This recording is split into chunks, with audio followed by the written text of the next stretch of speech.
Okay, for this presentation, I'm going to share our effective study skills guide that accompanies the slides. I'm going to go ahead and put the link into the chat box. Once you open the link in the chat box, click on the blue Use Template button to make your own personal copy, and you can actually follow along on the guide.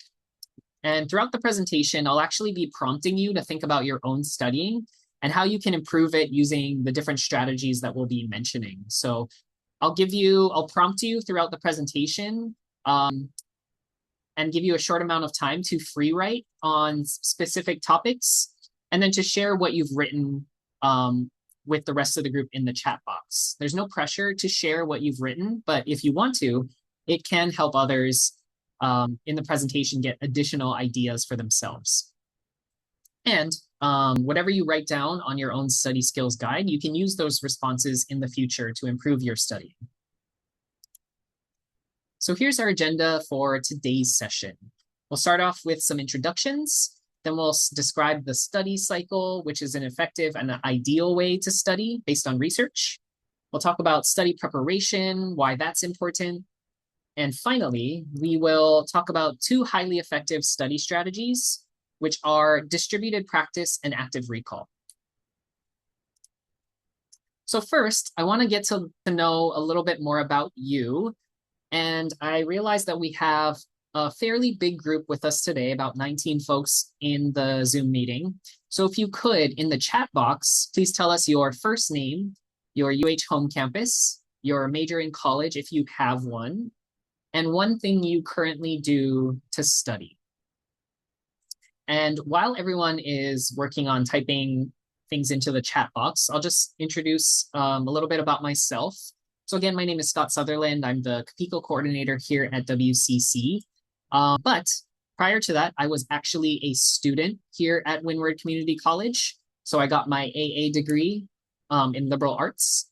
Then I transferred to Manoa, where I got my Bachelor of Communication.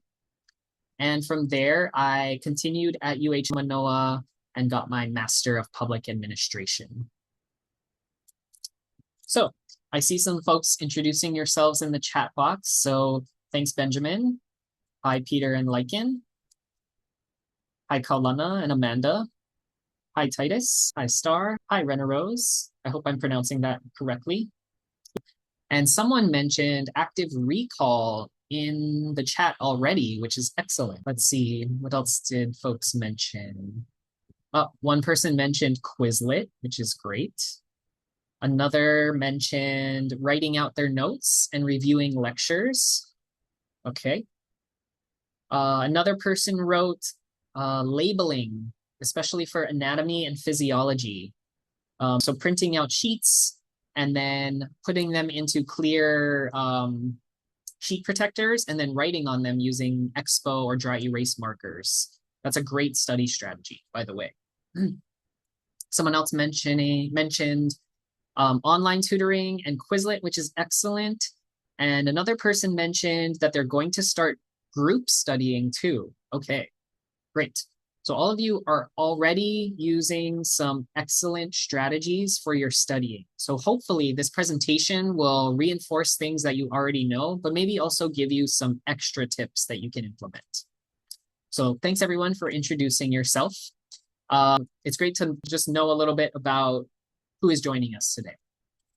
So here's my overall message for today's presentation, which is that effective studying equals the effective utilization of the study cycle plus good study prep plus using effective study strategies such as active recall and distributed practice.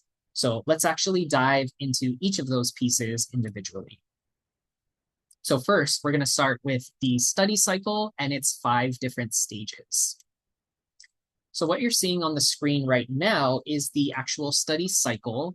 This study cycle was developed by someone named Frank Christ, I believe it's pronounced Christ, and describes the ideal study cycle for students. So the cycle itself emphasizes the importance of learning as the class or course progresses, rather than studying and memorizing information right before an exam, which is also known as cramming. We know from research that this is a much more effective way to learn and actually retain the information that you're learning. And studies show that cramming and trying to memorize right before an exam is not only less effective, but it's less likely that we retain the information in the future. So we're going to go into these steps more thoroughly, but very briefly. The steps are, 1, to preview the course material, emphasizing that this takes place prior to going to class. Number 2 is to actually attend the course and participate. That's important. Number 3 is to review your class materials and your notes after class. Number 4 is to study by using effective studies strategies. And then number 5 is to actually assess whether your strategies are working and how effective you're learning the material, and to use that assessment to change your strategies and make incremental improvements to your study habits. So with that said, I want you to think about this to yourself. Which parts of the study cycle are you currently regularly doing? And which are you finding yourself skipping? So think about that for a few seconds. You're welcome to put it into the chat if you want to as well. But I just want you to consider and reflect on your own study habits. Okay, so what I'm going to do now is actually show you. So we don't have time to do the poll today, but I have done this poll in the past with students in this same workshop. And here are some of the results of having students do that. So it looks like based on this poll information, students are regularly doing the attend class and the study parts of the study cycle, which makes sense, right? Those are the most obvious ones, I think, to do. And far less folks are doing the review after class, the preview before class, and only about 1 in 5 of those who have taken the poll are doing the assessment part. So that may match what you're currently doing, and that's totally okay. But I want to encourage you to think about how you can utilize all 5 steps of this study cycle. And we're actually going to go into each of those 5 steps now. So again, the first step is to preview the course material before class. So the purpose of actually doing this is to preview the course material so that you get a sense of the big picture of the material that's going to be covered in class. Once you actually develop that big picture of the material, it's a lot easier to learn and remember the details that will get shared during class. So some materials or some activities that you can do to preview the material before class are skimming any readings, being sure to look at headings, bolded vocabulary terms, and discussion questions that might show up at the end of a reading section. And you can also review any slides that the instructor has shared. While you're previewing the material, it's actually really helpful to write down any questions that come up for you so that you can get your questions answered during class. Also, writing questions down while you're reviewing material helps you to engage further with that material and makes it more likely that you'll memorize or remember parts of it. So that's step 1. The second step of the study is to attend class, which actually seems like a no-brainer, but you'd be surprised how many students think that they can learn and succeed without attending class. So attending class ensures that you get as much from the class as possible. And I'm sure you've all had this experience that during lectures, instructors share critical pieces of information or emphasize things that you may not be able to get from a textbook. So it's not only important to attend class, it's also important to participate actively during class. And that includes eliminating distractions so that you can listen actively, take good notes, and to ask questions to clarify your understanding. So speaking of taking notes, it's important to develop a good practice for note-taking, really emphasizing something that works for you.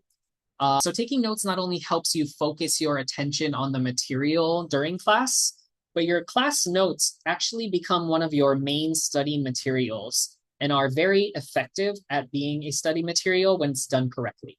So it's important to structure your notes in a way that makes them easy to refer to in the future.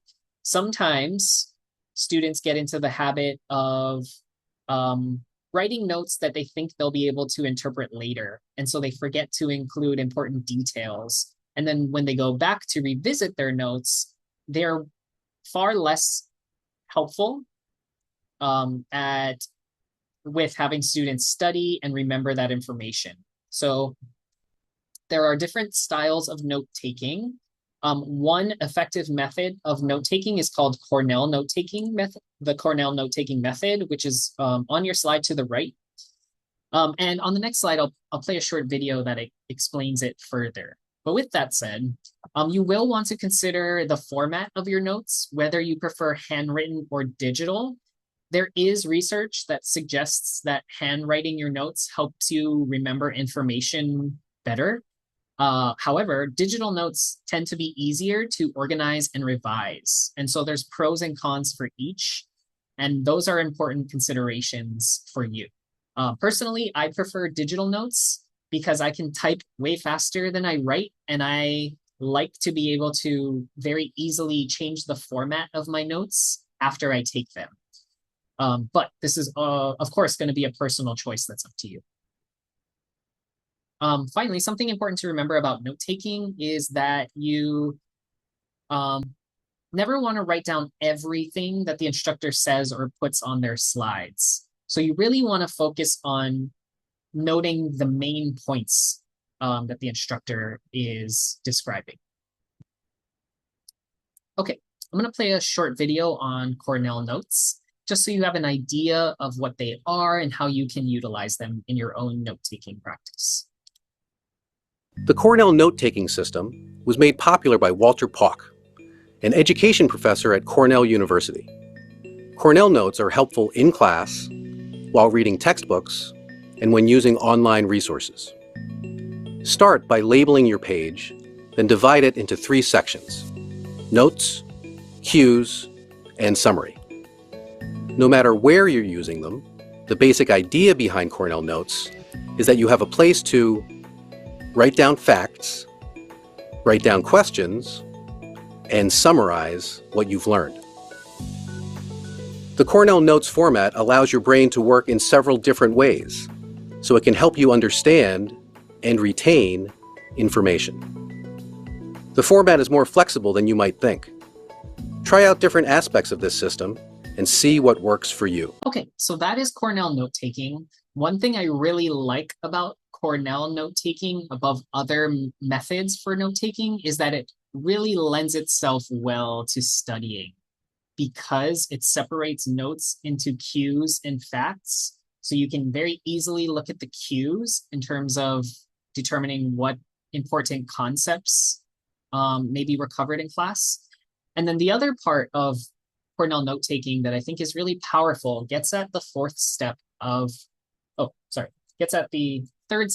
the study cycle, which is reviewing after class. Because one thing you noticed at the bottom of the Cornell note-taking template is that it includes space for a summary. And that summary is really helpful because you are actually the one developing the summary. So it requires that you are actively recalling information from that course to create that summary. And then the summary becomes the thing that you're going to refer to the most when you're looking back on your notes to determine which of your notes you actually need to study, because you've already kind of summarized the information that you've written down. So with that said, the third step to the study cycle is to review the material after class. This is different from studying. This should happen pretty close after the class ends, because the material is still relatively fresh in your brain. So to review, you'll actually want to review and reread any of the notes or materials that you wrote down. You may need to fill in some gaps in your notes or write down questions for things that are still challenging you. Doing this review has a few benefits. It helps to move short-term memory into long-term memory. And it can help you obviously study better as well. And this doesn't have to take a lot of time. It can be as quick as 10 minutes if you do it effectively and consistently. So what does it mean to do this practice effectively? You'll want to make sure that your environment is free of distractions. Since this will be a short amount of time, you want to make sure that you're focused. And you'll actually want to see how what you wrote down fits into the context of the course. And if you don't understand what you've written down, write down some questions that you can ask the instructor that will help you understand what you've written down. So the ultimate goal for doing this review is to actually engage with the material again. So that's the most important part, that you're rereading things, that you're thinking about the topics that you've written down, that you're asking more questions. Any additional time that you can spend engaging with the course material ultimately is going to help you in the future. Okay, step 4 is to study. But how, you might be wondering. So something that is really important, you want to decide when, where, and how you'll study. And you'll also want to have intense, focused, and intentional study sessions using active recall strategies. And as well, you want to aim for 30 to 50 minutes of focused study at a time. In between your study sessions, we actually want to encourage you to take a break. But don't do something so distracting that you can't come back to study. Okay, so this whole part about studying, we're going to go into much further detail on additional slides. But for now, just wanted to mention that it is part of the study cycle. Self-assessment is also a crucial part of the study cycle because it provides you with valuable feedback and allows you to adjust your approach for future study sessions and for more effective learning. So why is it so powerful? Because it helps you pinpoint the areas where you're struggling, and you can focus your study time where it's most needed and spend less time on material that you already know. It also helps you evaluate the effectiveness of the strategies that you're using. So something you can ask yourself to help you assess is, am I achieving my goals for studying? Do I really understand the material? Do I know it well enough so that I could teach it to someone else? And if the answer to any of those questions is no, you may actually want to rethink your approach and try new strategies. And ultimately, remember that this is a cycle. So self-assessment isn't the final step. It is just one step that leads to continuous improvement with utilizing the study cycle. Because after this step, the cycle just goes back to 1 again. So it's a continuous cycle of improvement. Okay, I want to ask you to do some free writing right now, and we're just going to take a minute or two to do this.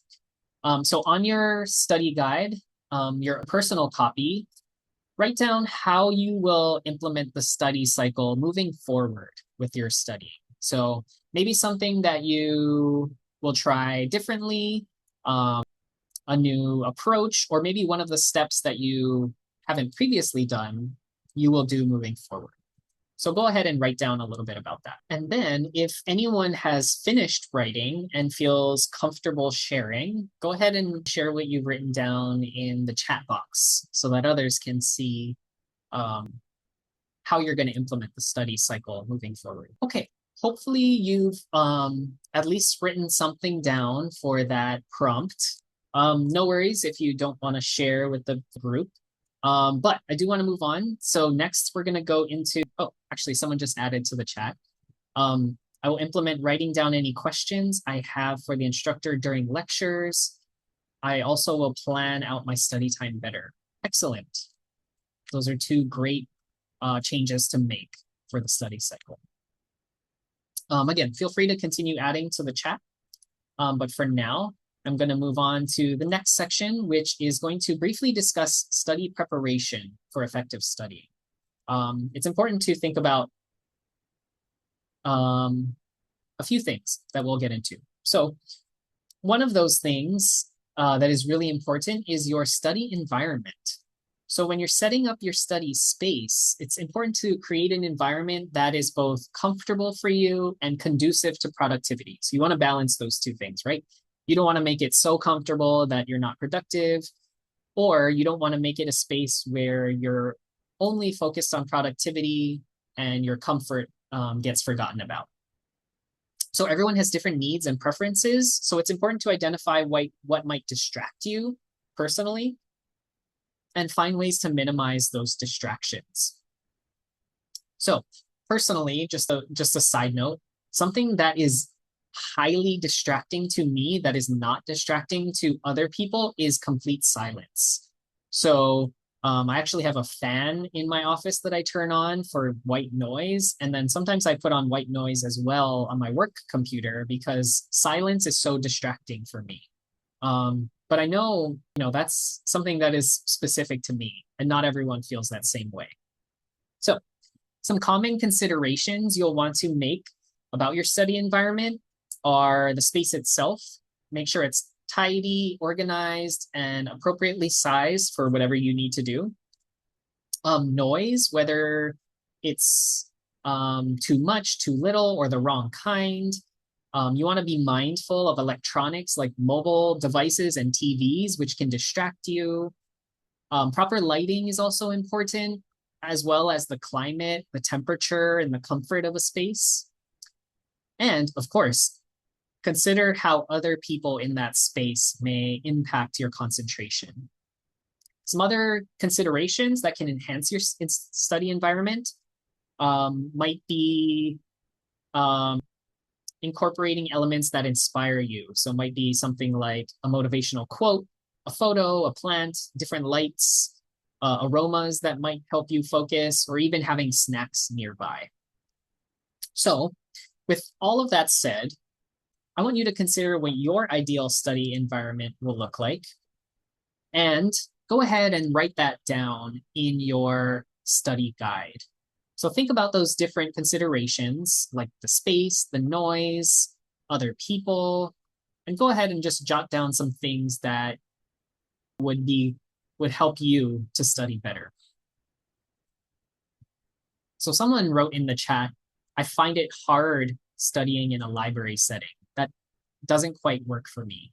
So that's great to know for yourself personally. So what I would ask that person is to consider what type of environment does work for you, or what is it about a library that is actually distracting for you? Okay, someone else wrote, I like to go to the library with my headset on and some soothing music. Great. So that's considering the space, the environment, the noise level, all of those considerations are important. All right, hopefully you've thought of a few things that will contribute to an ideal study environment for you. Go ahead and throw anything you want into the chat box. I see a few other things. I like being in a quiet and space where I can be alone, where I can read, study, and draw. I find studying in a cafe works for me, or in a public space where there's a little noise and people. The library is actually too quiet. And then someone else wrote, I like to study on the beach. That's great. Actually, that was one of my study strategies when I was in college, specifically for reading, because I found that when I tried to read at home, it was just too distracting. I was too easily distracted by other things. And so I actually had to put myself into environments where reading was the most entertaining thing to do. So I would go to the beach and sit on the beach and do my reading, and I would bring my books and highlighters with me. I would also purposefully take a bath so that I had to be in a setting where I would be forced to read. So those were some other things I did for my study environment. Another person wrote, I like to study alone, but will play rain sounds on my headphones, and will take little breaks to have a snack, which is great. We're actually going to talk about breaks and snacks in just a little bit. Okay. So now that you've considered your study environment, it's also really important to consider creating a study plan. So to prepare for any upcoming exams, creating a detailed study plan will help you to distribute your practice and avoid cramming, and to study using active recall strategies. So here are some steps that can help you develop a study plan. So first, you want to break down any material that you need to study into manageable chunks or groupings. So think about material from classes that you're currently taking, and can you break those down into things such as chapters, modules, weeks, or just generally concepts, whatever makes the most sense for that course. So that would be the first step. The next step would be to try and estimate how long you think it'll take you to review and study each of those chunks. The next step is to determine what preparation strategies you want to use for that material. For example, making flashcards, making practice tests, or consolidating your notes to create some sort of a study guide. And then you want to determine what active recall or review strategies you want to incorporate, such as testing yourself using flashcards and practice tests, or reviewing with a friend or groups of friends. And from there, you can actually determine what areas you need further review with, and you can focus on those. In the guide that I shared, I have included a 2-week study plan and a 5-day study plan, which you can see on the slides. I recommend using the 2-week plan for bigger exams, because you'll want to distribute that practice over a longer period of time to make it as manageable for you as possible. So with that said, in your guide, think about what material you currently have to study. So consider one of the classes that you have right now. Maybe you have an exam coming up for that test. How can you break the information from that upcoming test up into manageable chunks for studying? So try and do that for the next minute or two and see what you come up with. And then I'll check in on you in just a bit. Okay, does anyone want to share how they have broken up some of the material from their class into manageable chunks? You can put in the chat box, or you can unmute yourself if you want to share with us verbally. Okay, someone put into the chat, right now I break up the material into chapters, and so I study a chapter at a time. That's a great way of kind of breaking things up, and it's a very manageable way of handling that. Someone else uses Lamaku to study and break things into chapters. Another person is studying anatomy, and so they break it up by going over the slides specific to that chapter and then going through notes and then repeating that process for all of the other chapters. So it sounds like a lot of you are breaking up your material into chapters, which is great.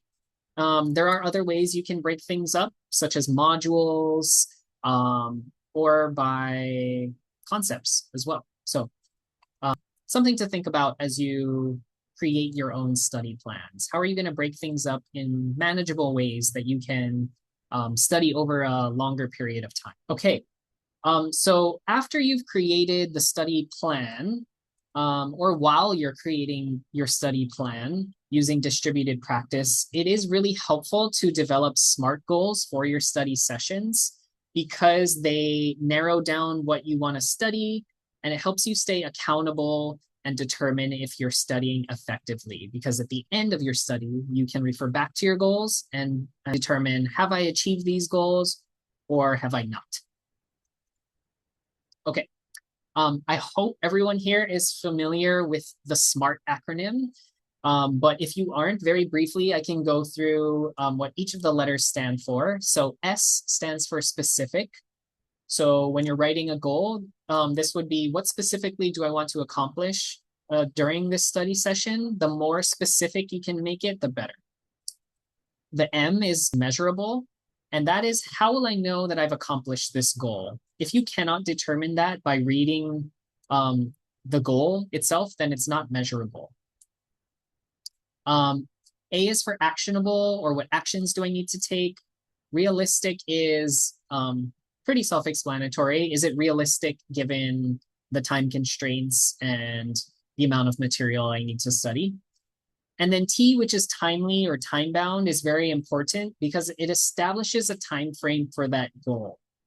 So at the top of the screen, you're seeing two examples of SMART goals for study sessions. So I'll read through them both. By the end of this study session, 45 minutes, I will be able to compare and contrast the 7 main perspectives in psychology. So I want you to think about that goal in relation to the SMART criteria. So going through the criteria really quickly, is it specific? Yes, because it describes a specific concept, the 7 main perspectives in psychology. Is it measurable? If by the end of the session, you can successfully compare and contrast the 7 main perspectives, that you've accomplished that goal. And that's what that measurable component means. And then I'll skip to timely because I think that's the next and most important one. And this goal does have a time frame established, which is 45 minutes. So that would be how you create a SMART goal for your studying. Another example is by the end of this study session, I will be able to solve 10 different practice problems on linear equations and inequalities. Okay. So with that said, I want you to practice a SMART goal for a study session based on a course you are currently taking. Okay, so try and think about a course you're taking. You might be reflecting on a specific course, thinking about these engagement questions. So try and write a SMART goal for a study session based on a course you're currently taking. And once you have that, if you want to throw it into the chat box, that would be great. We can all take a look and see if it meets the SMART criteria. Okay. Does anyone want to share a SMART goal that they've written? You can unmute yourself or you can put anything into the chat box if you want. Okay, if not, I'm going to move on, but feel free to put it into the chat box at a later time and we can talk about it then. I want to talk about flashcards because flashcards are going to be a important study strategy and a highly effective one if you can do it effectively. So there are several things that make note cards and flashcards effective, and some things you should consider. So first, flashcards can be handwritten or digital depending on your preferences. I have provided some tools for creating digital note cards that I'll talk about in just a second. But some other things that are important to remember. When you can, mix pictures with words because your brain can more easily make associations when you mix images with words. You also want to include mnemonic devices, which can help you make connections between pieces of information. A lot of times those come in the form of acronyms. So you may be familiar with PEMDAS from math, which is an acronym that describes the order of operations. So this is something I've memorized from learning this in maybe like the 3rd grade. So mnemonic devices are effective because they can stick in your memory for a really long time. So I can recall, even though I haven't taken a math class in well over a decade, that PEMDAS stands for parentheses, exponents, multiplication, division, addition, subtraction, in that order from left to right. So mnemonic devices are very powerful. Another piece of information is it's important to only include one fact per note card. You want to break down complex concepts into multiple note cards with different questions for each one. This is really important. The next one. When you're studying note cards, say your answers out loud before you flip them over or before you look at the answer. Okay? Say them out loud. It's important. Additionally, study your flashcards in both directions to build bidirectional neural pathways. I have made the mistake of only studying note cards in one direction, and that's great if you're only being asked questions in that manner. So for instance, I was taking a Japanese class and I memorized if I was given the Japanese word, I could provide the English translation, but not the opposite. If you provided me with the English translation, I couldn't tell you what Japanese word it was. So remember to study flashcards in both ways. Similarly, creating practice tests is going to be one of your main tools for studying. So you want to use things like study guides provided by your instructor, notes that you've taken in class, the textbook, any instructor slides or recorded lectures to develop questions that could be asked on an exam. So some things you want to remember when you're creating those practice tests is to make them as challenging as possible. It's always better to over-prepare than under-prepare. Maybe the questions that get asked on the exam are easier than the ones that you prepared for, and that's great. But the opposite is not good. If you've under-prepared and then get asked a question that is more challenging than what you're able to produce, you don't want that. So another piece of advice is to test yourself using the practice test. So you actually want to create the practice test and then take the test yourself. And that's how you can actively recall that information from your brain. Okay. So now I'm going to talk about some tools that you can use to create your personal study tools. So there are a bunch of online tools that can make studying more effective and efficient. So I want you to explore different ones that may work for you. So a few of you have mentioned Quizlet. Quizlet is an excellent resource because it not only can help you create virtual flashcards, and it can help you study them and identify which you've mastered, which you still need more study time with. And it can also develop practice tests, and then you can practice by taking the tests themselves. So I want you to explore different tools like that as well that can make studying more efficient. You can also create visual tools that can help you organize complex information into ways that are more digestible and more visual that can help you memorize them. So a few types of visuals that are helpful are Venn diagrams, which are great for comparing and contrasting ideas. Mind mapping, which can visually organize complicated information and helps you see how things are connected. And then timelines are also really powerful as well for organizing information in chronological order for things like history. So those are some other visuals you want to consider. There is a strategy or a technique called the Feynman technique.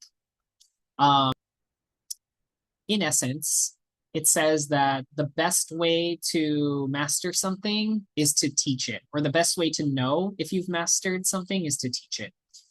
We know that one of the best ways to demonstrate your understanding and to test your knowledge is to actually explain concepts to another person in a way that they can understand. Because if you can understand it simply, that means you have a pretty good understanding of that concept. And better yet, if the person you're explaining to can understand your explanation, that means you've explained it well and that you know it well. So if you want to master something, teach it is a great quote that applies to studying as well, because you will want to find ways in your studying to teach or explain to others. This was the main way that I studied in college. Even if I didn't have a friend in the class that I was taking, I still asked my friend to help me study. And all they had to do was sit there and listen to me and determine whether my explanations were good. So ways you can accomplish this are creating a peer study group, recruiting your friends to help. You can utilize tutors for this purpose, because they can provide you with opportunities to demonstrate your knowledge or practice becoming a teacher. Or you can utilize strategies for self-studying that incorporate this principle. So you can answer your own practice tests out loud. I mentioned how saying your answers out loud is powerful. This is part of the reason why. Similarly, when you're studying your note cards, you can recall your answers and say them out loud before flipping over the note card. You can actually just pretend to explain the concept to someone else. You can record yourself, or you can stand in front of a mirror, or you can just do it out loud. And then finally, you can actually use generative AI to simulate being your listener or to actually be your tutor. So you can use AI to identify gaps in your knowledge, practice active recall strategies, and I think that would be a great way of accomplishing this on your own. With that said, though, it is really helpful to reach out to a tutor if you need one. So you all have access to tutor.com, which you can utilize. I also highly recommend checking out your campus's tutoring services. So anyone at Windward can check out Capico. And then also your campus may have Trio student support services. So all of those places will be great avenues for you to connect with someone who can assist you with studying. So staying healthy is another critical piece for success during exam periods because your physical and your mental health play a big role in your academic success, bigger than you might realize. So successfully taking care of your body and your mind during exam periods will help you function better, learn more, stress less, have more energy, and have overall more well-being. So this slide is just saying that stress is a big part of college and that stress can also have a major impact on your performance, specifically in exams, but overall as well too. So stress refers to your mind and body's response to perceived challenges or stressors, whether they're real or not. And this is also known as the fight or flight response. So while everyone has certain levels of stress, long-term exposure to stress and chronic and severe stress can be harmful to your overall well-being. So there are also cognitive impacts, such as impacting your memory, attention, problem solving, emotional impacts. It can lead to anxiety and depression, and then physical impacts. So you may have felt the impact of your stress in terms of headaches, poor sleep,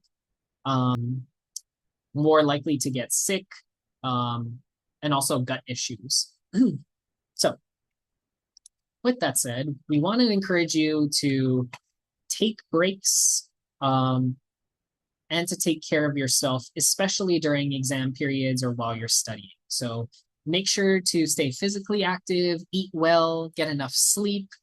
All of these things will reduce your stress, boost your mood, and help you ensure that you're better equipped to handle stressors in college like exams. I also highly recommend checking out the Reducing Test Anxiety presentation, which is also linked in your guide. So I want to wrap up today's presentation by talking about those two strategies a little bit further. So distributed practice and active recall. So I mentioned that one of the biggest mistakes students make is cramming. So why is that a mistake and why is it not effective? Because information is less likely to stick in your brain or move to your long-term memory. Also, your brain needs rest between studying to process information. So that's why we say intentionally build breaks into your study routine.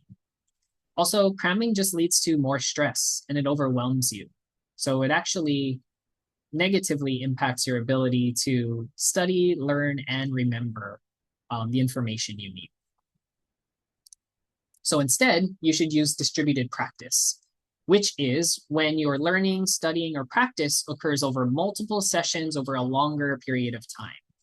So instead of cramming the night before for 8 hours, it's better to study for 45 minutes per day for 10 days leading up to the exam. So we actually know from research that this is better for long-term learning. And again, from research, when study time is exactly equal, students who use distributed practice learn and retain more information. So another reason why it's important to plan out your study. So some tools that can help you with distributed practice are the Pomodoro timer, which is just a regular timer that lasts for 25 minutes. And then you get 5 minutes of break, and then it goes back and starts that cycle again. The main thing is with the Pomodoro timer is that during those 25 minutes, you are focused. So you are eliminating distractions even more so than you regularly would. You don't pick up your phone, you don't look at your phone, you don't look at screens around you. Maintain focus for that 25 minutes because that time period is so short. And you reward yourself during that 5 minute break by taking a walk, having a snack, or doing something short that will help you come back to study. Some other tools are using the focus time on your smartphone, or my personal favorite is the Forest app, which helps you to keep your phone down and turns your focused time into a virtual forest, which is kind of fun. So I've been talking sort of about active recall throughout this presentation, but I want to make it a little bit more explicit here and differentiate active recall from something like recognition. So what is active recall? It is when you actively retrieve information from your memory. So think pulling info out of my brain rather than just seeing it. So active recall in that regard is not the same as recognition.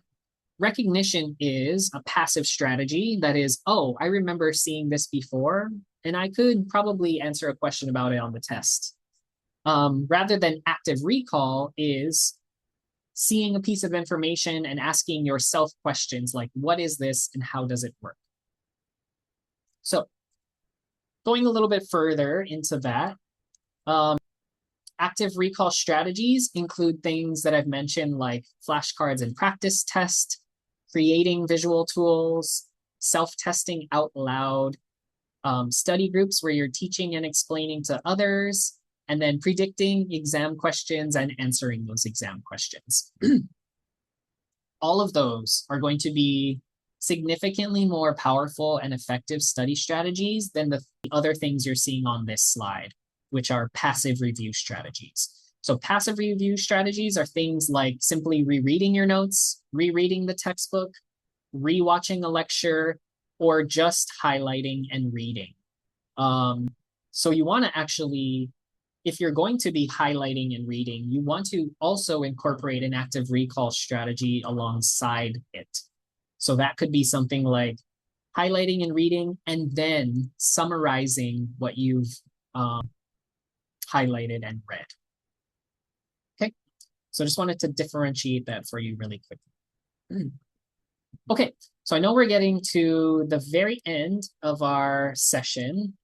So I did have a video that essentially just talks about everything I've talked about, but in a concise way. But I will send you the slides so you have access to those. And I really quickly just want to summarize everything that I've shared today. So again, my overall kind of thesis statement for this presentation is that effective studying is following the study cycle, implementing study preparation strategies, and then using effective study habits like distributed practice and active recall. So I want you to think about something that you are willing to do differently moving forward after the presentation today based on what we've discussed. So if you feel so inclined, go ahead and type one of those things into the chat box.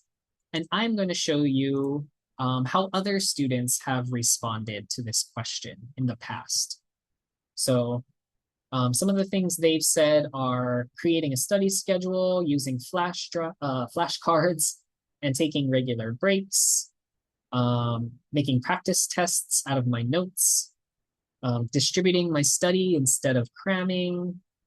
I will actively use my notes rather than just rereading them, which is great. Someone said that they wanted to use the Pomodoro timer method, repeating flashcards, going in both ways.